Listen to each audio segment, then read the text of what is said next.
तेरे कंस को निहत कला परे प्रभु प्रथमे बंदीशाला को गले बंदीशाला को जाई ताको मां को बापा को मुक्त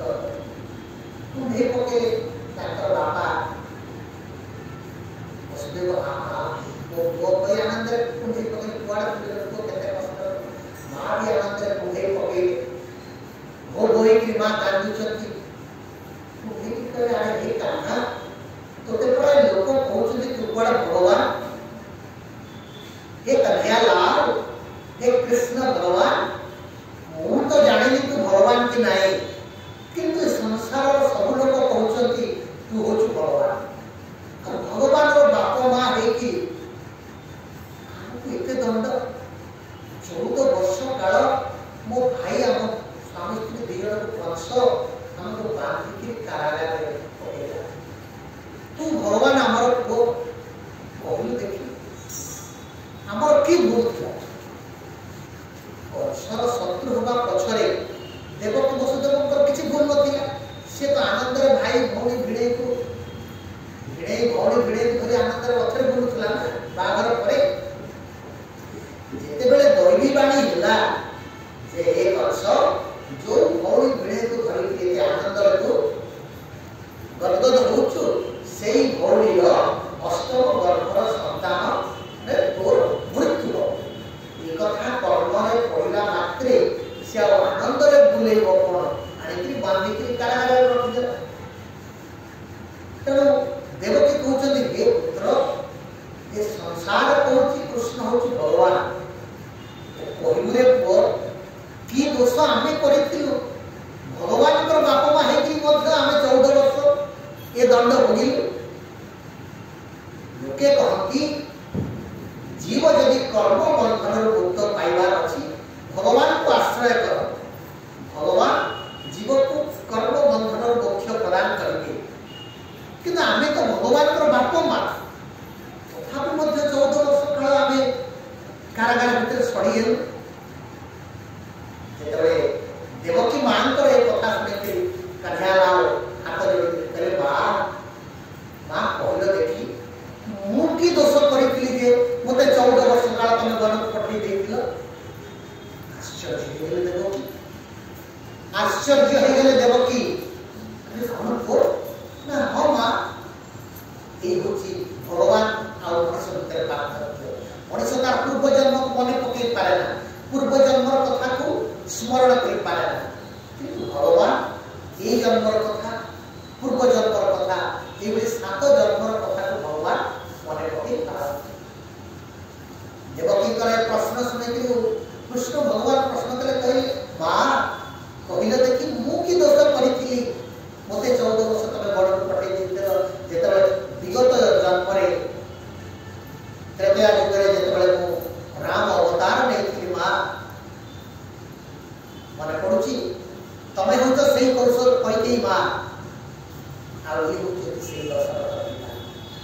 जो वसुदेव होछंती से त्रेतया युगर दशरथ और मां तमे होछ त्रेतया युगर कहिथि मां मु तो साधारण जीव मु तो संसार प्रजा मान प्रजा पालन करू मु तो केबे कहि नथली राजा हेबा पाए मु केबे अळी करि नथली मते अयोध्यार राजा तो कलनी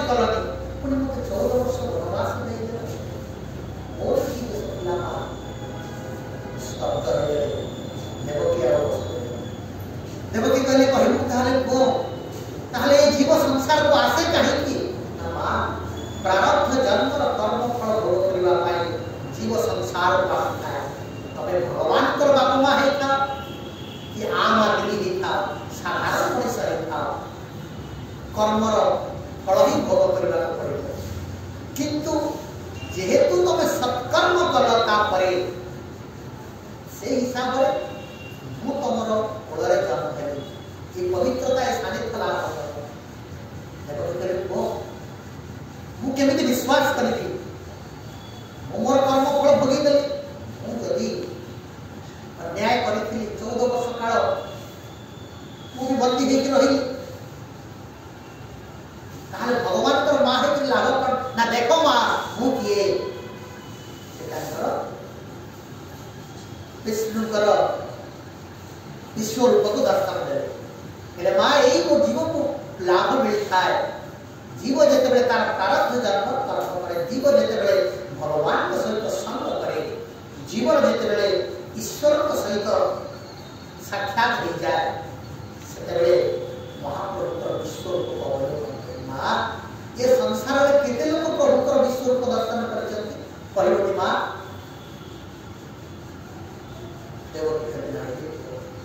तमें हूँ से पवित्र पिता माता जे तमें बंदीशाला में 14 वर्ष रही सत तमें ही प्रथम महाप्रभुकर विश्व रूप दर्शन कर संगर प्रतिफलन ये संगर लाभ यदि आप गीतार संग कर भागवतर संग कर वेदर संग कर उपनिषदर संग कर सत्संगर संग कर संगरू निष्पन्न फल निश्चित प्राप्ति हम जदि भगवान सानिध्य देवकी वसुदेव विश्वरूप दर्शन करें साक्षात विष्णु दर्शन हो पारा निरंतर भाव आम जब इष्ट कार्य निज समर्पित करुवा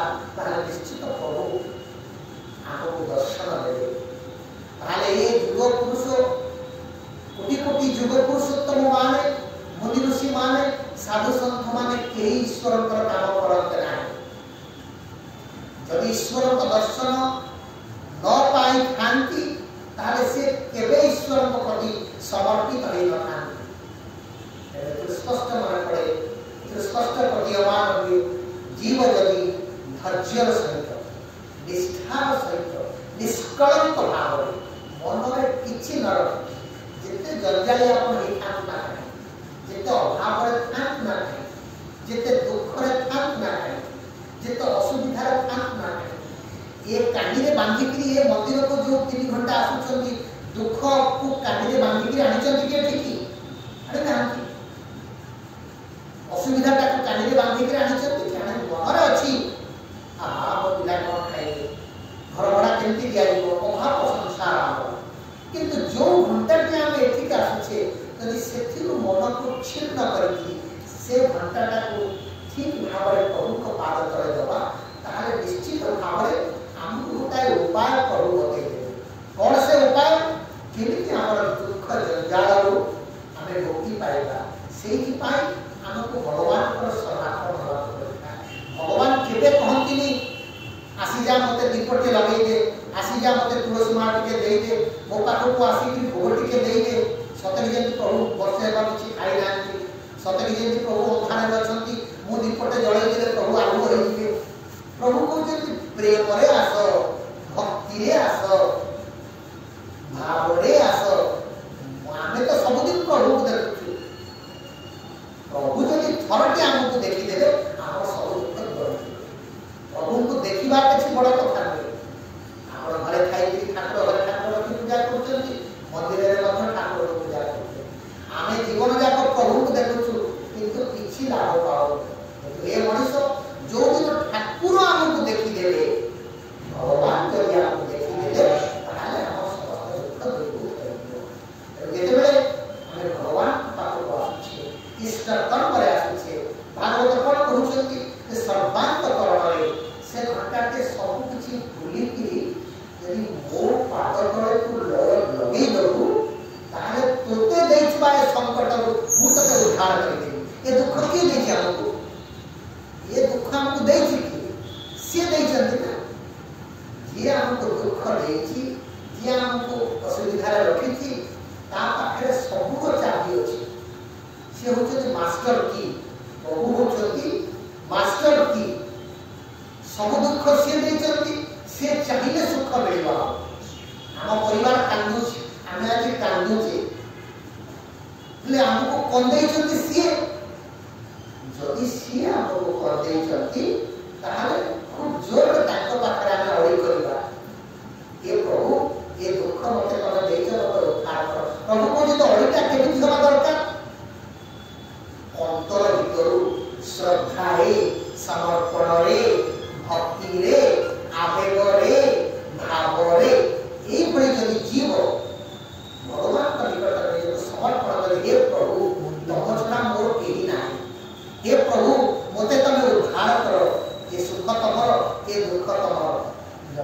जगन्नाथ को डाकिबा पाई किछि बड़ मंत्र शिखिबा दरकार नै। जगन्नाथ को डाकिबा पाई ना बड़ जाति रे जन्म होबा दरकार नै। जगन्नाथ को शरणापन्न होबा पाई भल पोशाक तंत्र पिंधिबा दरकार नै। जगन्नाथ को आशीर्वाद पाइबा पाई दामी भोग लगेबा भी दरकार नै। किछि तमर संस्कार दरकार नै, ज्ञान दरकार नै, जाति दरकार नै। प्रभुंकर मंत्र कौन बड़ मंत्र आमे को संस्कृत मंत्र तो आमे जानि मंत्र जे पढुचंती प्रभु बोले तार निज जगन्नाथ मंत्र जो मणिमा मणिमा विजय करो मणिमा मंदिर खोलो मंदिर पहुड़ चालो जगन्नाथ बड़ मंत्र होची मणिमा कहलिमा किए मणिमा बोली डाकी पारिबनी मणिमा ठारू बड़ मंत्र प्रभुंकर किछि नाही। बड़ ठाकुर होचे प्रभु जगन्नाथ बड़ मंत्र होची मणिमा ए गोटे डाक जे अंतर प्रति डाकी पारिला मणिमा विजय हंतु डाकी देले प्रभु आपन पाखरे पहुंची जदि से डाकरे से आगे करता है। भागवत कौन कहउछंती कहारी पूर्व पुण्य फल श्री जगन्नाथ यद्यपि अर्थ काम मेरे श्री जगन्नाथ